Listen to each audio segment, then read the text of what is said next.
Well, we've been talking about the story of creation that comes in the book of Genesis, right in the beginning. And just a quick summary to remember, the first thing that was created on the first day was light.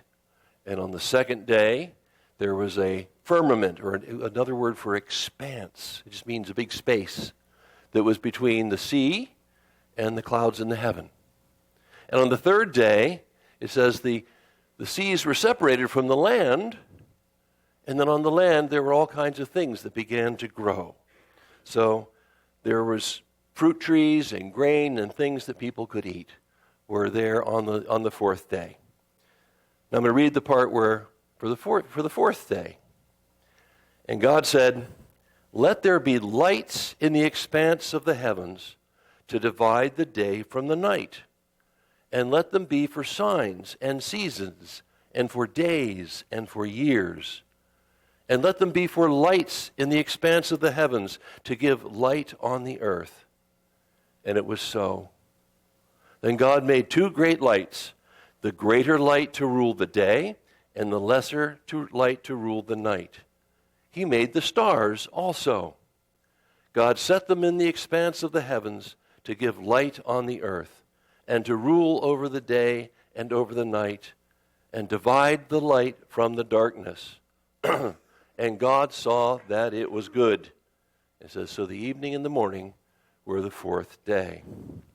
Well, in this story, when we think about the sun and the moon and the stars, which we do a lot, they're mentioned in the Word a lot, the sun is bright and it's hot and it gives heat and it gives light and it makes all the things in the world grow.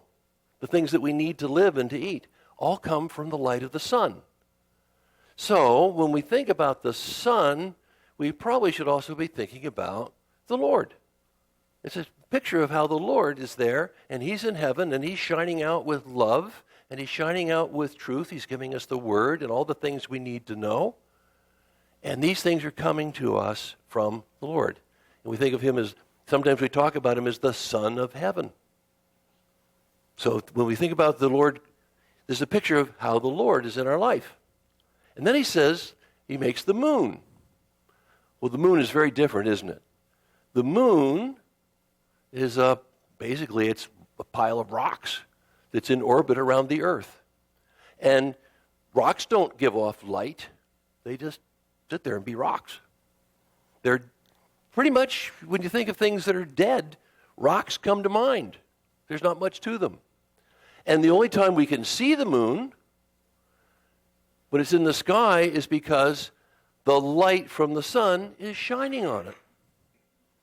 And that's kind of an interesting picture because you and me and all of us are made out of basically stuff from the ground, wheat, grain, and things that come from the soil. So in one sense, we're kind of like the dead moon, and our life comes from the life from the Lord shining into us. And then it talks about how the moon had different phases and seasons. Well, don't we make choices too? We have our life. And sometimes we're feeling grumpy. And we may be speaking hard to other people. And that's sort of like the moon when it's in just a little sliver.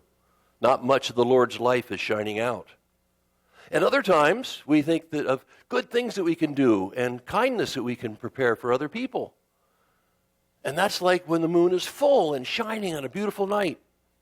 When the Lord's light, the sun is shining on the moon and we can see it very clearly. When we are in our life, let the Lord's light shine in us, like in our recitation, let the Lord's light shine in us.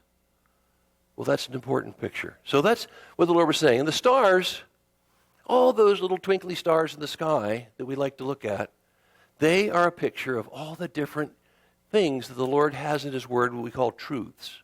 Things that we learn, things that we know. And little tiny lights that come on, and we say, oh, I learned that today. I learned that today. It's like little lights.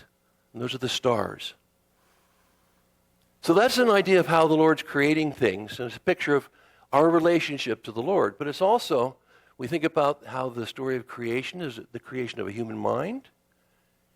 You know, in the first day, light, like a little baby, the mind just sort of being aware of being alive.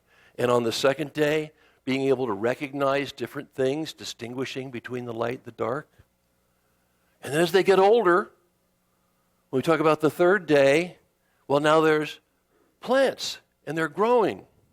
And plants of the word represent things that we learn, but they also produce food, don't they? And food is what we eat. So it's saying, as you get older, you get to a point where you can actually learn things and do things that are useful. So you're getting a little bit older.